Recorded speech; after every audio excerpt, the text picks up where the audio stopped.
Obviously, the venue by itself, every person that comes in will always say it has a nice charm. It's a little bit of a rustic, chic place. It has that nice comfort, coziness to it. Obviously, the view is unmatched, and we have that as a slogan. Best view in Manly, you can't get better. Especially how we train our staff or anyone in the venue, that we like to provide experience, not service, and we put a big emphasis between the difference between serving people and actually providing them an experience. With the sea view, we try to focus on seafood, so that's the dominant force. We use the best produce we can be. We try to go on the season, so we don't force the season. So wherever is available, we try to get it fresh and then put in the plate.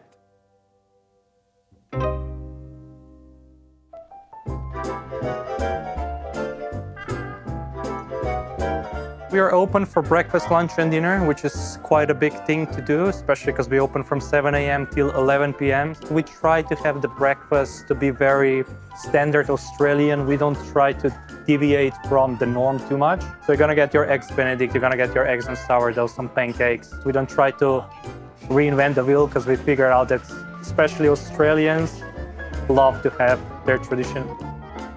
So French toast with bacon is our special dish here. This is a best-selling item in our menu. For that, we are using brioche.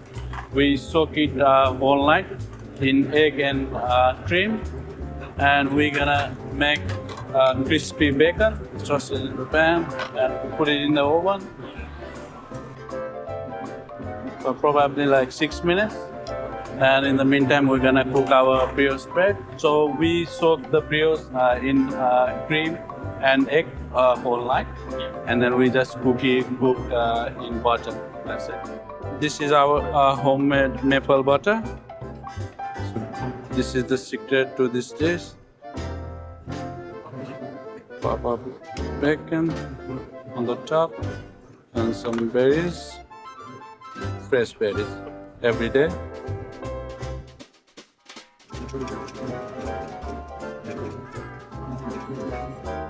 And some maple syrup to go with it. So this is how we make our French toast with bacon.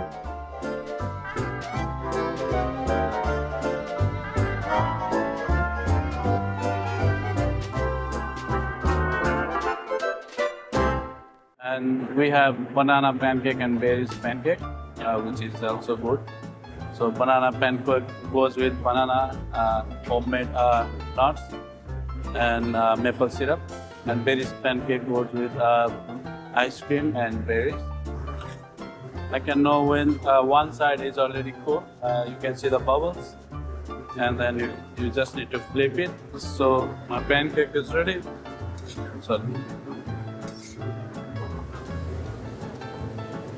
this is our homemade candied walnut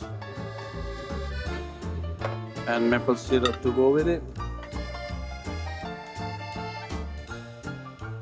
So we actually partner up with Barrel One, and we get our coffee from them, which is locally roasted here in Brookvale. So that's just 5 kilometers north from here. Our customers love it, and we actually got a lot of times asking for what it is. They actually have their own cafes around, but it's just for us easier than trying anything of ourselves. Just leave the experts do the expert stuff, and we just take whatever is good. So this one in particular that we do have is origins from Colombia, Guatemala. And it has a little bit of an apricot taste to it. So it's a little bit of bitter.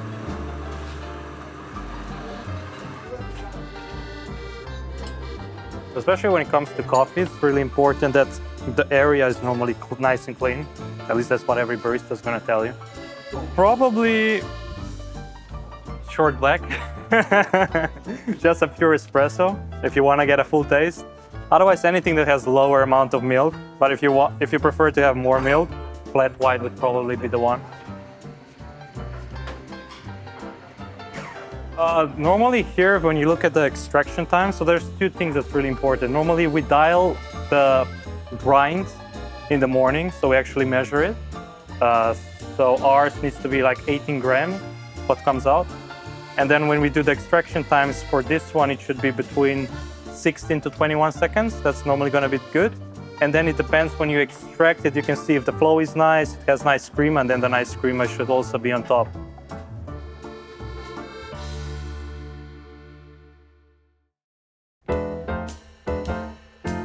especially with the introduction of Italian chef, we have a little bit of Italian twist. The restaurant as itself is Australian modern, in this case with Italian influence. But in Italy, we grow up with the food. It's all around our tables all the time. So it's not just cooking, it's a passion, it's a tradition, it's a history.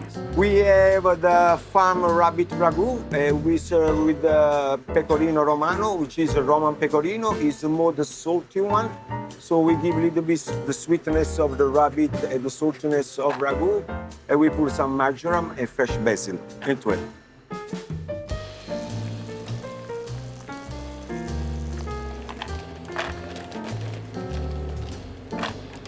Usually we put the fusiloni, which is sort of the spiral pasta, but it's the bigger version. This one is great for me for the ragu because incorporate all the sauce and actually the meat all around the pasta, which is given nice, nice smooth. So we throw the pasta here and then see you in 11 minutes. We do our ragu with the white meat usually with not really strong tomato base. We use tomato paste instead and vegetable stock for doing the cooking. Of course, we give a little bit of starch of pasta to give a little bit the tossing and the creaminess. We put on the stove. We put just a nut of butter. We put on this particular ragu because the rabbit doesn't have really a lot of fat. It's very lean as a meat. The other ones we don't need it because they have a little bit of fat contains more. So we toss nicely on the pan. We put some Parmesan cheese, the ragu.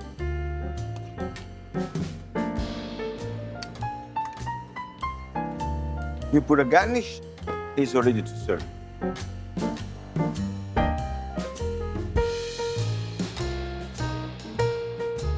One of the special main at the moment on our menu is the duck breast. So what we do with the duck breast, we sous vide 55 degrees.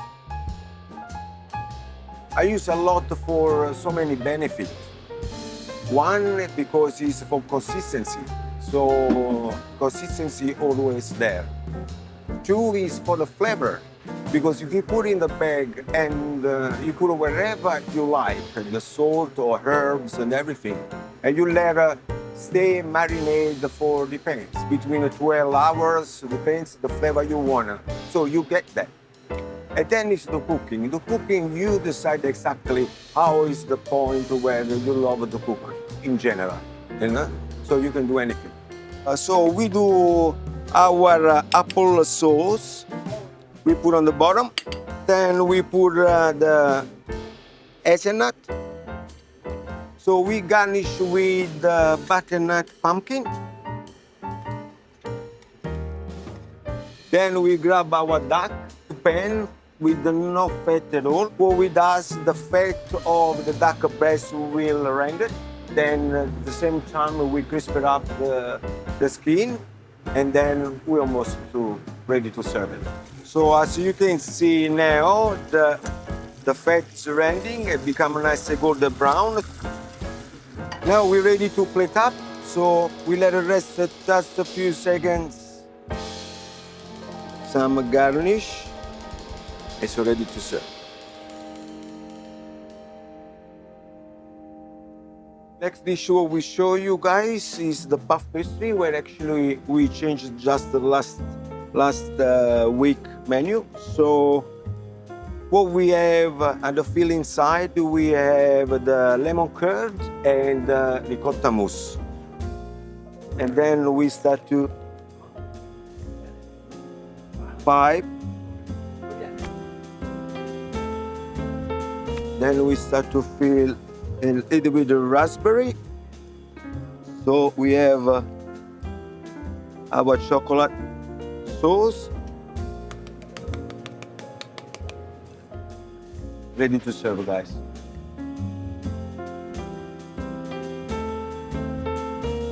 All right, so the first cocktail we're gonna make is our cold mojito on the beach. So it's basically a twist on a classic mojito. We add some passion fruit to it and some pineapple juice. All right, so we're gonna go with rum, white rum Bacardi, 45 ml. Then we're gonna do 15 ml of lime juice. So we squeezed before. So we add some sour, so now we're gonna add some sweet. So we have 15 ml of simple syrup. And then we're gonna add 30 ml of passion fruit pulp. And to finish it off, we need pineapple juice, 60 ml of that. Before we're gonna start shaking, we're actually gonna prepare this glass. What goes inside is some fresh mint. So hand leaf of mint, slap it so it activates. And then we're gonna add actually 2 pieces of lime.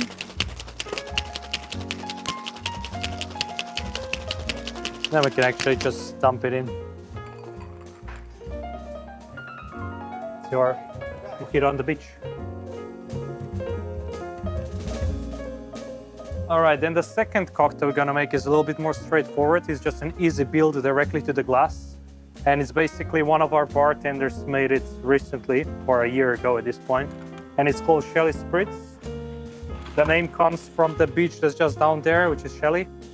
So there goes 60 ml of Chambord, which is dark cherry, 15 ml of lime juice, a little bit of sour.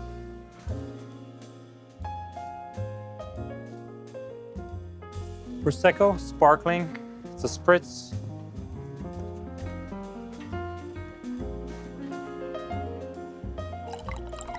$15 ml of Saint Germain, which is elderflower liqueur. I'm gonna top up just with some sparkling water.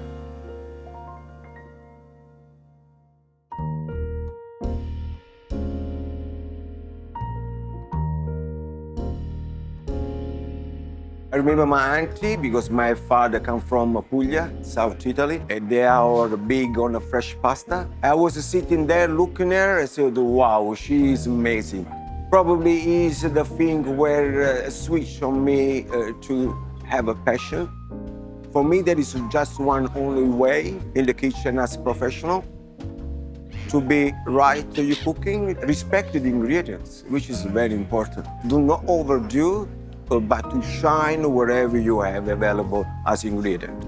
We're gonna make sure that the experience that you have is phenomenal from start to finish, and you're gonna go home with something to rave about to your friends. And I think that's what also separates us from the venues around, that we make sure that the customer gets that whole experience from start to finish, where they feel like nice and cozy inside, through the dishes, through the service, and everything that comes.